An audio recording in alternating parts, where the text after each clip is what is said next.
انا دلوقتي هقول لك حاجه ممكن تتفاجئ بيها. في مونتيرز كتير قوي في مصر بيشتغلوا وبيكسبوا اكتر من خريجي جامعات قعدوا يشتغلوا بعد الجامعه 5 سنين، والمونتيرز دول بيكسبوا اكتر منهم، مش لانهم عباقرة، لانهم اتعلموا المهاره الصح في الوقت الصح.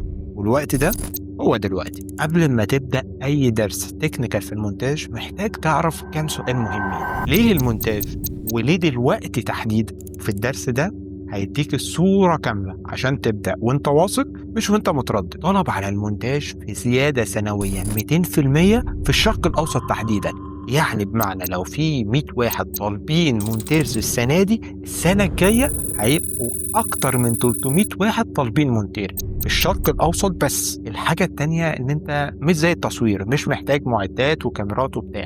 أنت ممكن تبدأ بأقل لابتوب معاك، او ممكن تبدا بالموبايل لو الموبايل بتاعك بيسمح بده. الحاجه الثالثه ان انت مش محتاج اكتر من 30 يوم عشان يبقى عندك الفرصه انك تجيب اول عميل. طيب خلينا بقى نفسر الحاجات دي واحده واحده. اول حاجه الطلب بيزيد على الفيديو اديتور. خلينا اقول لك ان الفيديو اديتور كويسين عددهم قليل قوي. كل يوتيوبر، مطعم، عياده محتاجين فيديوهات بشكل اسبوعي او يومي، مش حتى شهري. وده اللي بيخلي الطلب يزيد لأكتر من 200% سنويا. الحاجة التانية كمان إن فعلا السوق مش مشبع، يعني طلب على المونتيرز مش بيوازي عدد المونتيرز الموجودين أصلا، فده بيخلق لك فرصة أكبر إن أنت تقدر تاخد أول شغلانة دي. الحاجة التالتة إن معظم المونتيرز بيعرفوا يعملوا شغل بس مش بيعرفوا يجيبوا أول عميل، وده اللي احنا هنشرحه أصلا في الكورس ده بالتفصيل الممل، وهنمشي معاك فيه خطوة بخطوة لحد ما تجيب أول عميل ليك. ناس كتير قوي فاهمة إن هي علشان تخش مجال المونتاج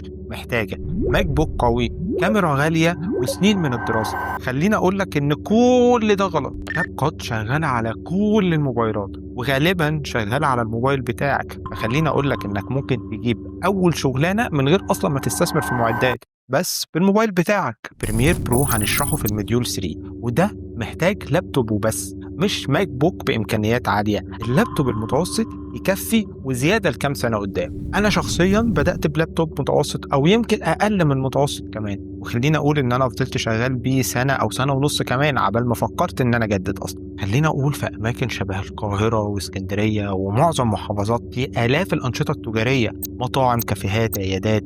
كل الناس دي أصلا محتاجة محتوى. انت على بعد خطوة واحدة منهم، ان انت بس تبعت لهم دي ام مسج بتعرض خدماتك عليه. وده اللي احنا هنشرحه بالتفصيل في الكورس ده، وهيبقى فيه اصلا تاسكات ان انت تعمل ده. لو انت مش مصدقني افتح انستجرام بتاعك دلوقتي وسرش بكلمة مطعم وجنبها اسم المدينة بتاعتك، وكل اكونت هتلاقيه بصور من غير فيديوهات ده اول عميل محتمل ليك ممكن تشتغل معاه. الطلاب اللي بيخلصوا الكورس ده بيبدأوا بأول شغلانة على كاب كات فيديو متوسط هتلاقي سعره من 500 ل 1500 جنيه. خلينا اشرح لك جدول الكورس بتفاصيل اكتر شويه. في الشهر الاول والثاني هيبقى هدفنا ان احنا نعمل ريلز في المنطقه بتاعتنا، ودي اللي سعرها بيبقى بيتراوح من 500 ل 1500 جنيه. في الشهر الثالث هنبتدي شويه نخش في بريمير برو علشان اكتر نعمل فيديوهات لليوتيوب، ودي بيكون سعرها من 3000 ل 8000 جنيه في الفيديو الواحد. من الشهر الرابع للشهر السادس هنبتدي نجيب أول عميل مستمر معانا، وده يقدر يحقق لنا في الشهر من 6 ل 12 ألف جنيه شهريا. في الشهر ال 12 يبتدي الدخل بتاعك يبقى بالدولار، من 400 ل 800 دولار أصلا في الشهر. ده هيبقى من عملاء أجانب.